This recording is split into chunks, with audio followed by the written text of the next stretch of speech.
Good morning and welcome to the DFS Army YouTube channel. I am Razzle11 and you can find me on X at Razzle11Grinds. Good to take a look at some pitching for today, the 22nd of August, Tuesday. We have a 12-game main slate to deal with. Doesn't appear to be any kind of weather issues to worry about. No real wind to dig into. Most games are going to be in the 70s to the low 80s. Atlanta is going to be in the 90s. Chicago is going to approach 90. Other than that, let's take a look at some pitching. We do have four guys coming off the IL to make returns. And I would say that all four of them are not viable today, to be honest. I think Houck is the only one that made rehab starts, rode on through a single simulated game.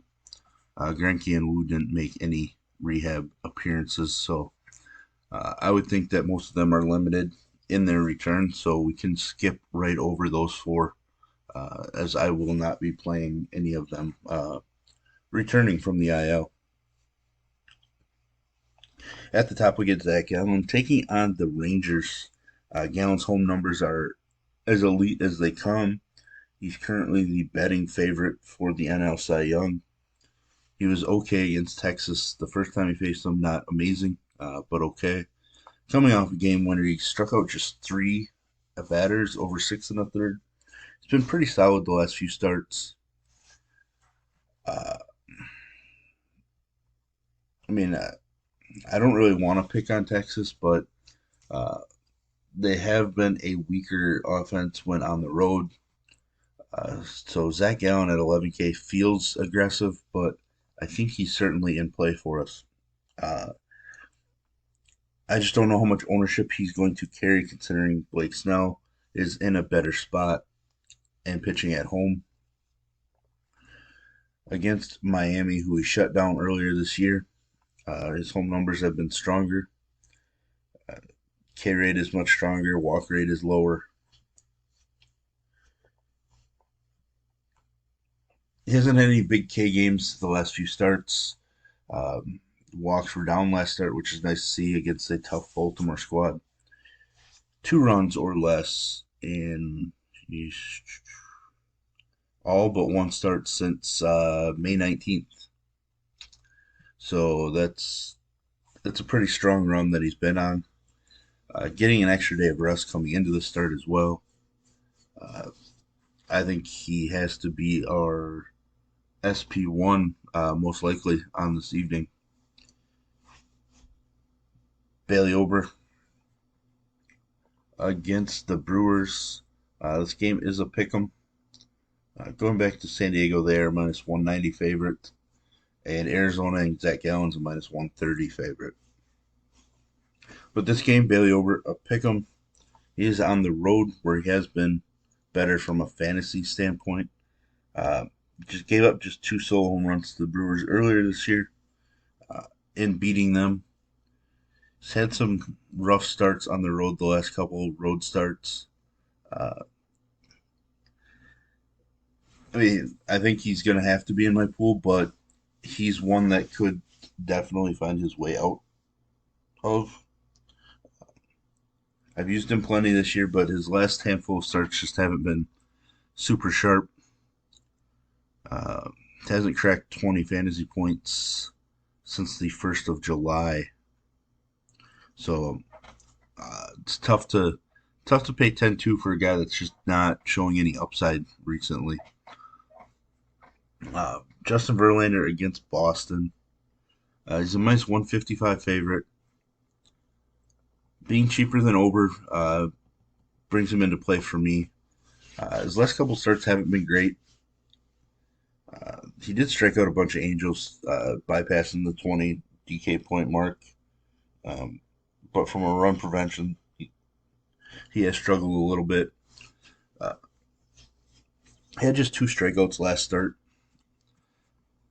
I would think he bounces back a little bit, but this Boston team isn't a walkover from an offensive standpoint. So, uh, but yeah, I prefer him over Ober. I think there's enough upside from him to make it into the pool.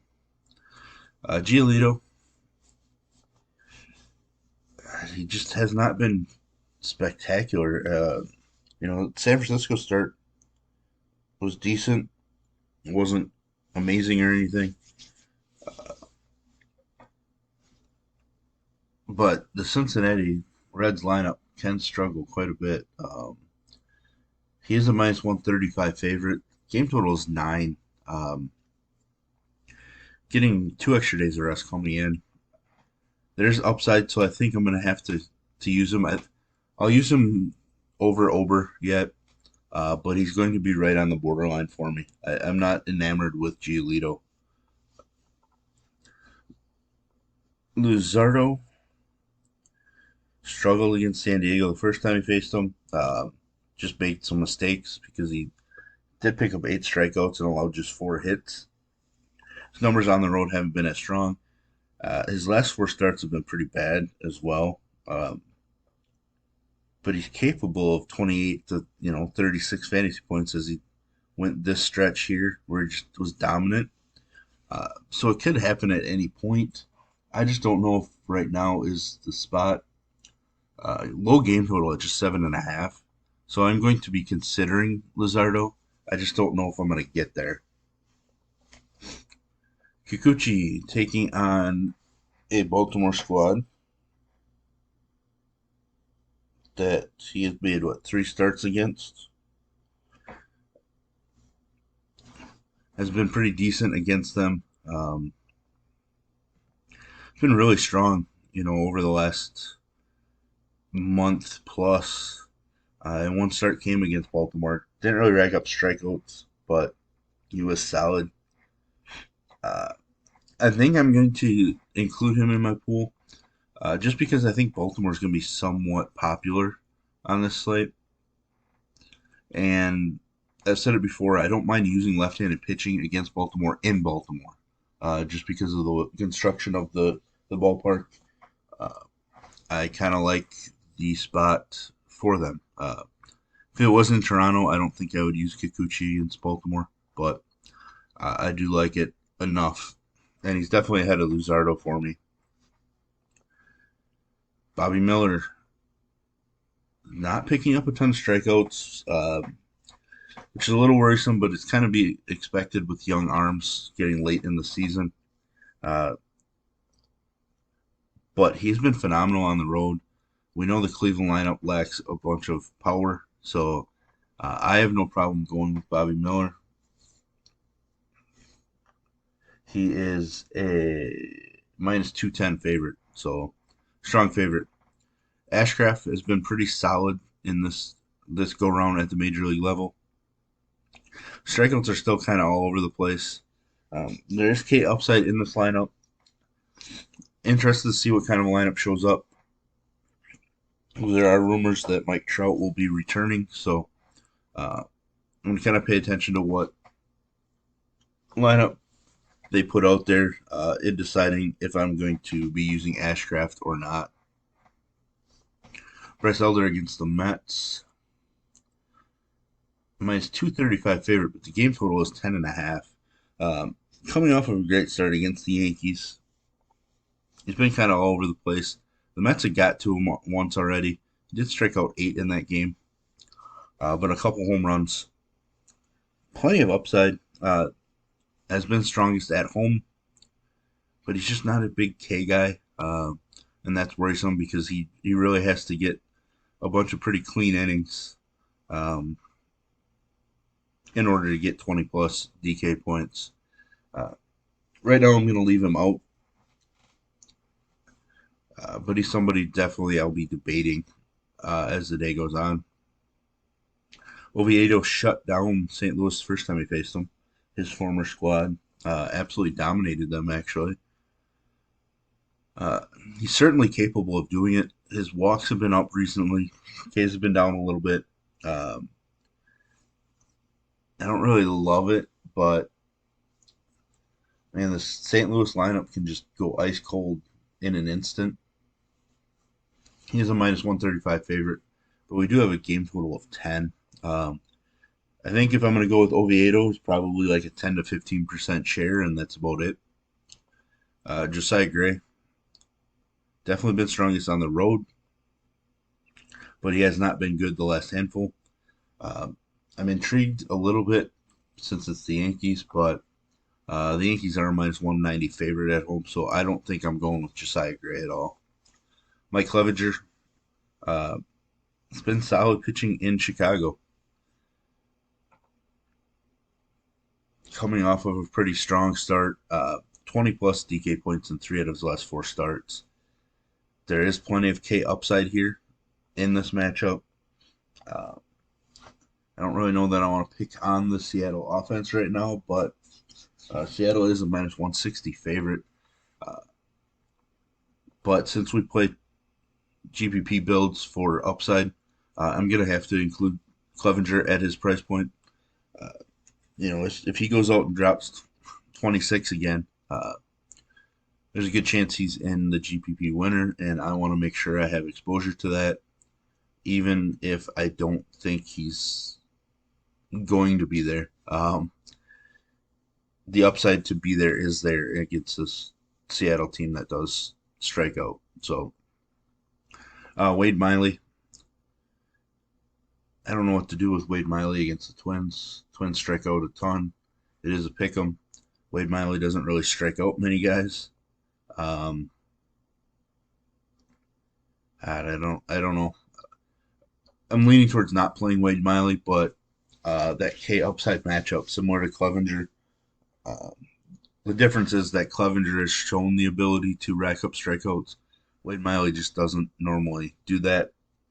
Uh, Wade Miley might be one of the ones where we want to just dig into who's going to be the home plate ump in this matchup and figure out if he's a pitcher or hitter ump. If he's a pretty strong pitcher ump, then maybe Miley becomes viable for us. J Rod has been decent this stretch, figuring things out. Still not a big K guy. Most likely 4 to 6K range.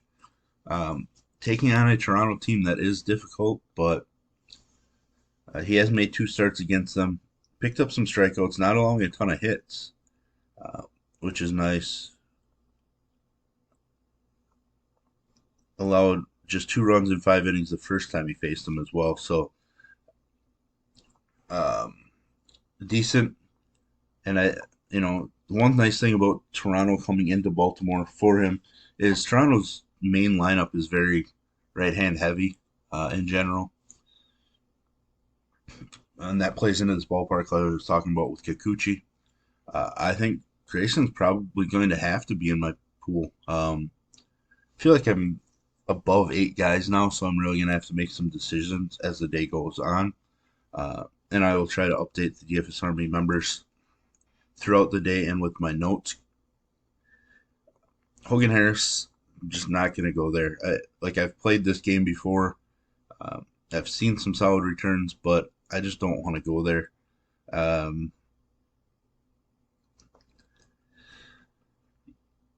I just don't think I need to. Nobody down here is going to intrigue me. Adam Wainwright, I would love to see a vintage Wainwright performance as the season winds down, but he's just been so bad that I'd rather just hope for it and not invest money into it. So, but there we have it. There's my first look at the pitching options for today. Like I said, I will tighten up my pool as the day goes on and list them in the notes on the site. Uh, if you enjoy what I bring to you, please hit the like button, hit the subscribe button, turn the notification bell on.